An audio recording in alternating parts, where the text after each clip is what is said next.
गरीब साध साध सब नेक हैं, आप अपनी ठोरे।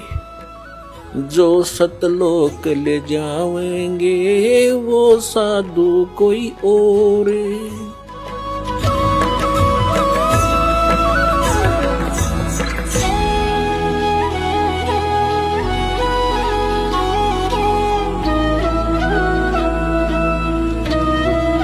अब उन्हीं आत्माओं में से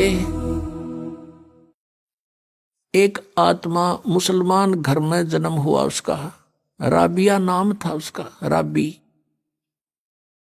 अब परमात्मा किसे दयालु है, जैसे आपको बहुत बार वेदों के प्रकरण दिखाए हैं। ऋग्वेद मंडल नंबर 9 सूक्त नंबर 86 के मंत्र 26-27 में, ऋग्वेद मंडल नंबर 9 सूक्त 82 के मंत्र 1, 2, 3 में, ऋग्वेद मंडल नंबर 9 सूक्त 96 के मंत्र 16 से 20 में, ऋग्वेद मंडल नंबर 9 सूक्त 1 मंत्र 8 और 9 में, ऋग्वेद मंडल नंबर 9 सूक्त 20 मंत्र 1 में, और भी अनेकों स्थानों पर। अब आप समय आने पर मालिक की दया होगी, इन वेदों का एक अच्छी तरह से जो अनुवाद किया जाएगा। तो वेदों में भी लीला लिखी है, भगवान ऐसी लीला करता है। वो परम अक्षर ब्रह्म पूर्ण परमात्मा है, वो ऊपर रहता सतलोक में, सचखंड में, और वहां से गति करके आता सशरीर, और वो 3 प्रकार के शरीरों से सभी का धारण पोषण करता, सबकी संभाल करता है। एक रूप तो परमात्मा का सतलोक के अंदर स्थिर है, जिसमें करोड़ सूर्य करोड़ चंद्रमा मिला दे एक रोमकूप की इतनी रोशनी है, मनुष्य दृश्य है। और दूसरी टाइप का जो शरीर मालिक धारण करते हैं, नवजात शिशु का रूप धारण करके प्रकट होते हैं किसी तालाब के ऊपर जल पर, इसलिए उसको नारायण बोलते हैं। और वहां वो निर्धारित कार्य होता है परमात्मा का, किसी संस्कारी हंस वहां से कोई उठा ले जाते हैं, और वो फिर उस परमात्मा की परवरिश की लीला एक कंवारी गायों से होती है। वो दूध कंवारी गायों का दूध पीते हैं और नहीं पीते हैं, और वो परमात्मा वहां से चलकर आते हैं। वो कबीर देव है, कबीर साहब है वो, और अच्छी आत्मा को मिलते हैं, उनको ज्ञान देते हैं। तो इसी आधार से परमात्मा स्वयं भी कहते हैं, गोता मारूं स्वर्ग में जा बैठूं पाताले, कहे कबीर ढूंढता फिरूं अपने हीरे मोती लाले। ये खुद भगवान भी कहते हैं। और जिनको परमात्मा मिले वो भी यही बताते हैं, जैसे आदरणीय नानक साहिब जी को मिले बेई नदी पर सचखंड से सतलोक से सतपुरुष आए कबीर देव जी, और उनको बेई नदी से अंतर ध्यान करके सचखंड में लेकर गए, फिर वापस छोड़ा सतलोक से। उन्होंने आते ही नौकरी त्याग दी, एक नवाब के यहाँ नौकरी करते थे, और फिर परमात्मा की खोज में बनारस पहुंचे। और जहां देखा था ऊपर भी सतलोक में परमात्मा एक जिंदा महात्मा के रूप में आकर नानक साहिब जी को ऊपर लेकर गए थे। अब उसी रूप में परमात्मा सतलोक के अंदर विराजमान, उसी शकल में, और उसी रूप में जुल्हे का काम कर रहे बनारस में, काशी में। वहां जब जाकर देखा और सचमुच ये तो वो परमात्मा है जो मुझे सचखंड लेकर गया था, सतलोक में देखा था। तब कहा था, फाई सूरत मलुकी वेश ए ठगवाड़ा ठगी देश खरा सियाणा बोता बार, ये दानक रूप रहा करता रे। अब फिर नानक जी की कोई ना सुने, वहां जुला इकट्ठे हो गए, नो कहीं पंजाब तो आके बौड़ी बौड़ी बात करे, इस नीरू के पुत्र ने भगवान बतावे। अब कहने का भाव ये है कि जो लीला वेदों में लिखी है कि वो परमात्मा सतलोक से चलकर आता है और यहाँ पृथ्वी पर प्रकट होता है, अच्छी आत्माओं को जा जाकर मिलता है। आदरणीय मुलुकदास जी को मिले, आदरणीय दादू साहिब जी को मिले, आदरणीय गरीबदास साहिब जी को मिले, आदरणीय घीसा दास साहिब जी को मिले, गांव खेकड़ा जिला मेरठ उत्तर प्रदेश में। आदरणीय गरीबदास साहिब जी को मिले, गांव छुडानी जिला झज्जर हरियाणा में। और गरीबदास जी ने कहा था कि सर्व कला सतगुरु साहिब की हरियाए हरियाणे नू, तुम कहते हो भगवान हमने पाया को नहीं, निराकार है, मैं कह रहा हूँ हरियाए हरियाणे नू।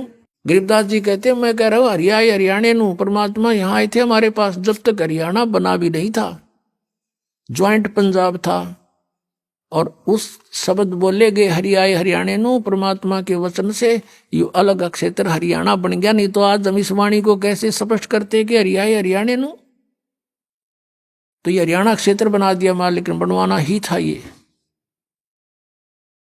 उनके कहते हैं साध वचन पलटे नीचे पलट जा ब्रह्मांड। अब जो प्रसंग चल रहा है वहीं आते, इसी आधार से परमात्मा उस लड़की को मिले राबिया को जाकर के। 12-13 वर्ष की लड़की थी, खेतों से चारा लेकर आ रही थी। परमात्मा वहां एक कुएं पर बैठ गए, लड़की भी बैठ गई, क्योंकि पिछली आत्मा जो होती है, कहते हैं साधु दर्शन राम का और मुख पर बसे सुहाग, दर्श उन्हीं को होते हैं जिनके पूर्ण भाग। कबीरा साधु दर्शन का साहिब आवे याद, वो है समय लेखे में बाकी का समय बर्बाद। अब आत्मा साधु संत को देखकर बड़ी खुश होती है कि भगवान इन संतों के रूप में ही आता है। वो लड़की बैठ गई, परमात्मा के ऊपर तरफ देख कर एकदम आसक्त ऐसी होगी, खिंचाव सा बना कि तो महात्मा है कोई। तो उससे प्रश्न किया कि आप कौन हो, कहां से आए हो?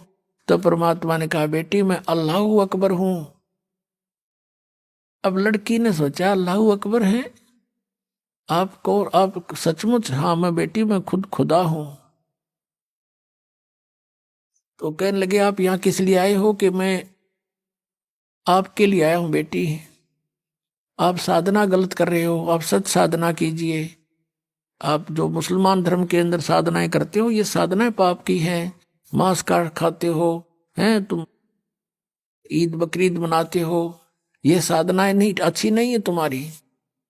वो कहने जी हम नमाज करते हैं। नमाज तो अच्छी बात है, वो तो प्रार्थना है प्रभु की, लेकिन करती किसकी हो? अब किसी की एप्लीकेशन लिख कर चल पड़े, नाम अगले का लिखा नहीं कि किसको देनी है, किसी डीसी को देनी है या कमिश्नर को देनी है, नाम की तरह लिखा नहीं, साहब लिख दिया ऊपर। अल्लाह कहो साहब कहो तो कौन सुनेगा तेरी एप्लीकेशन ने? या नमाज तुम करते भी हो तो तुम भगवान किसके नाम भेज रहे हो? ये क्यों? तो बेचून अल्लाह है बेचून है, फिर तारी तुम्हें क्या मदद करेगा? वो बेचून है तो निराकार है। तो लड़की वो तो मालिक के सामने इस अज्ञान का कहाँ ठिकाना है।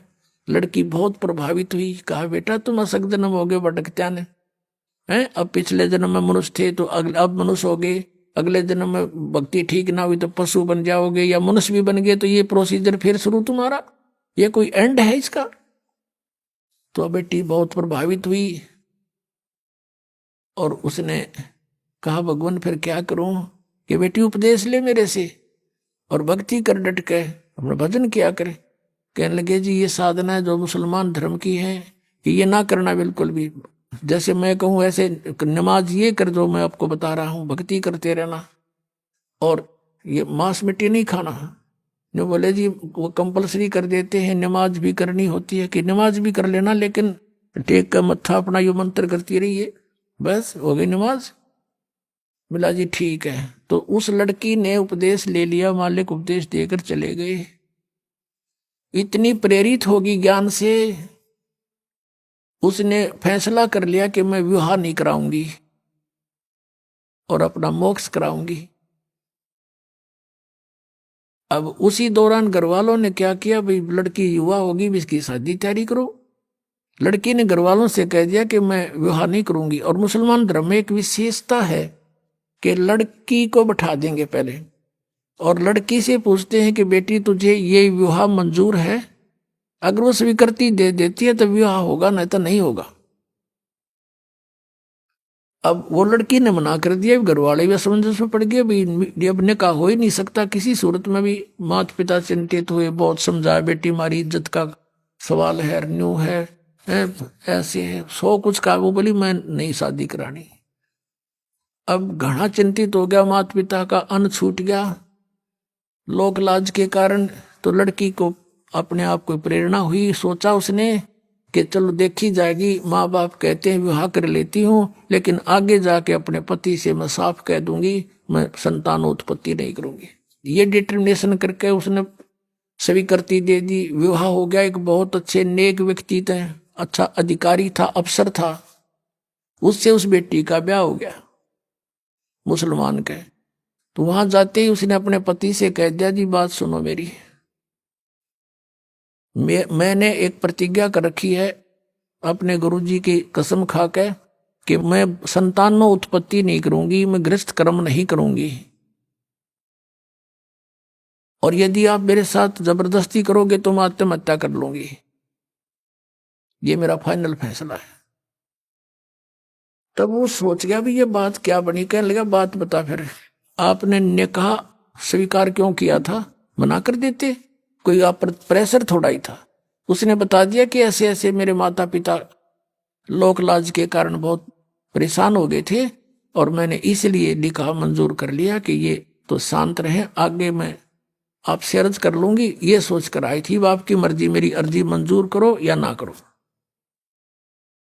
तो बुद्धिमान समझदार दयालु व्यक्ति था वो मुसलमान, उसने एक सोचा भाई मैं क्यों इसके वादा करूं भगवान के। पहले डरने वाले होते थे परमात्मा से कि भी क्यों मैं इसके टांग अड़ाऊं इसकी भक्ति जब इसकी इतनी रुचि है। कहा ठीक है राबिया,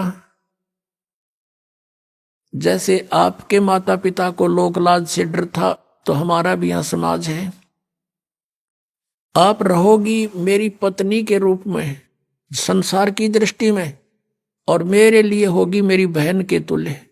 तेरे अलग से मकान बना दूंगा, उसमें अपनी भक्ति करना, लेकिन घर से बाहर नहीं जाने दूंगा, हमारी भी इज्जत है। कदे तू कह मैं वहां जाऊंगी फलान करूंगी, कहीं और नहीं जाने दूंगा किसी संत भक्त के पास, जो आपकी आज्ञा। अब उस लड़की ने 4 वर्ष तो साधना वो की जो परमात्मा ने बता रखी थी, फिर वहां आने लगे जो अलग से उसका कमरा बना दिया। उस मुसलमान भगत ने अपनी दूसरा ब्याह करवा लिया।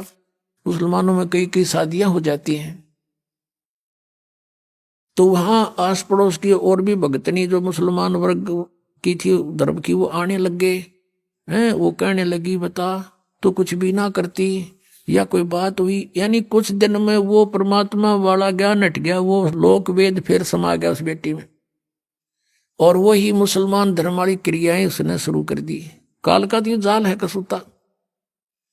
अब वो करती रही अपनी साधना, वो 50 वर्ष की होगी। 50 वर्ष की आयु जब होगी तो उसने अपने पति से कहा कि आपकी आज्ञा हो तो मैं मक्का जाना चाहती हूँ हज करने के लिए। और हज करना कंपलसरी होता मुसलमान धर्म में। वो ये मानते हैं जिसने हज कर ली वो स्वर्ग का वासी हो जाता है, उसको लाभ होता है। तो सभी बूढ़े बुजुर्गों को हज अवश्य करवाते हैं। उसके पति ने सोचा कि भी मैंने देख लिया 30-35 वर्ष हो गए, मैंने कोई भी ऐसा इसका आचरण नहीं देखा, इसलिए उसने उसको अलाउड कर दिया कि आप जा सकते हो और कहो तो मैं आपके लिए कोई ऊंट की व्यवस्था कर दूं सवारी की। राबिया ने कहा नहीं मैं पैदल जाऊंगी। जैसा हमारी सोच है कि पैदल जाने तक घना लाभ होगा, अब वो चल पड़ी, क्योंकि काफी व्यक्ति जाते थे पैदल जाते थे, लारा लग जाता था, लाइन लग जाती थी, तो वो लड़की भी चल पड़ी। अब वो जा रही थी, चलते चलते रास्ते में रेगिस्तान में एक कुआं था। कुएं के पास एक कुतिया प्यासी थी, बहुत प्यासी थी। उसके छोटे छोटे नवजात बच्चे थे, साइड में बैठे थे, आंखें भी नहीं खुली थी उनकी, और वो बहुत प्यासी थी। और कभी तो राबिया के चरणों की तरफ आ रही है, फिर भागकर कुएं में झांक रही है। अब राबिया उसकी भाषा समझ गई कि इसको प्यास लगी है।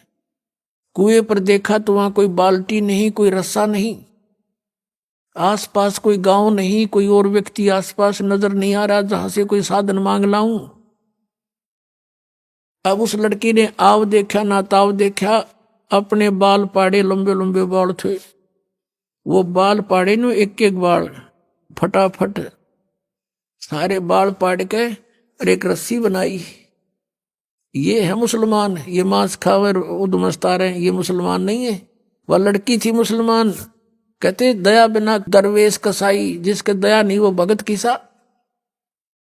लंबी लंबी इतनी लंबी रस्सी बांटी अपने बाड़ाते हैं, बहुत नीचे दल होते थे, और अपने वस्त्र निकाल कर, पहले मोटे मोटे खद्दर के कपड़े होते थे, वो कपड़े निकाल कर उसका बांध कर और पानी में भिगोए।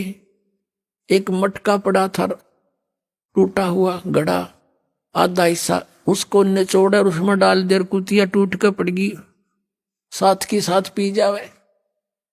तो कुतिया को पानी से छकाया और अपना जो लो लोहान होगी थी वो कपड़े ऐसे अपने कपड़ों से पोंछ के उनको धो धा के झाड़ झूड़ के ऐसे और पहन लिए और पहन के चलने की तैयारी की थी मक्का में। कहते वो मक्का वाली बिल्डिंग एज इट इज उठ के और वहां आ खड़ी हुई उस कुएं के साथ में, जैसे प्लेटफार्म पर रेलगाड़ी लग जाती है। और उसने देखा मक्का पहुंच गई। मैं सपना सा हो गया, एकदम दौड़ के उसमें चढ़ी।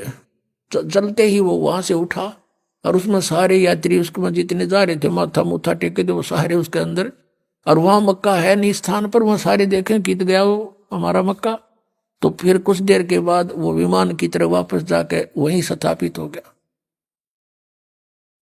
अब इस कारण से पूरे मुसलमान धर्म में उस क्षेत्र में ये हो गया वह भक्ति होता राबिया कैसी, भक्ति होता राबिया जैसी। मक्का भी वहां बुला लिया राबिया ने, पक्का इसके लिए वहां पहुंच गया। अपने आत्मा ये समझना कि जैसे दास आपको बता रहा था कि हम पहले जैसे जो भी हमें सुख होता था या कोई घर में ऐसी अच्छी घटना होती थी तो हम ये सोचा करते थे जो साधनाएं हम कर रहे हैं इसी से हुआ हमारा।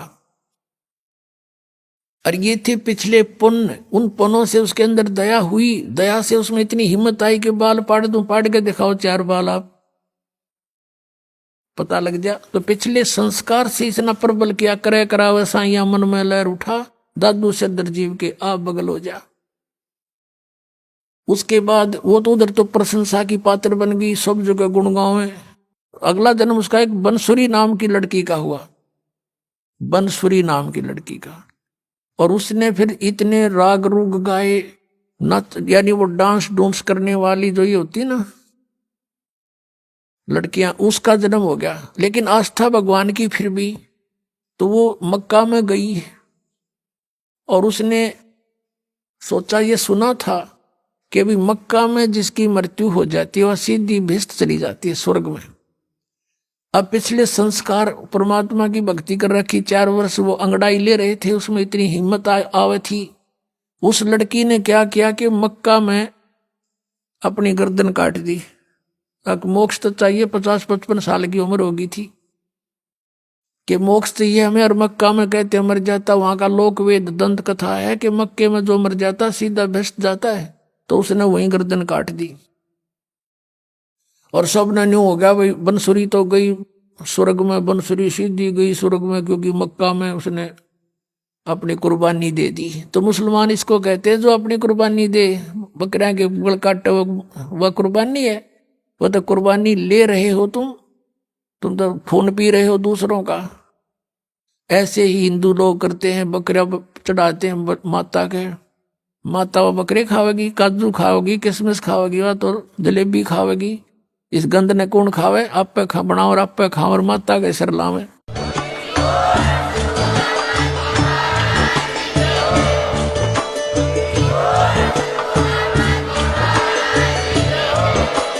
आप सुन रहे थे जगत गुरु तत्वदर्शी संत रामपाल जी महाराज जी के मंगल प्रवचन। अधिक जानकारी के लिए विजिट कीजिए हमारी वेबसाइट www.jagatgururampalji.org। संत रामपाल जी महाराज जी के शुभ आशीर्वाद से पूरे विश्व भर में 500 से भी ज्यादा नाम दीक्षा केंद्र हैं, जिन पर संत रामपाल जी महाराज जी द्वारा ऑनलाइन निशुल्क नाम दीक्षा दी जा रही है। अपने नजदीकी नाम दीक्षा केंद्र का पता करने के लिए संपर्क करें 8222880541।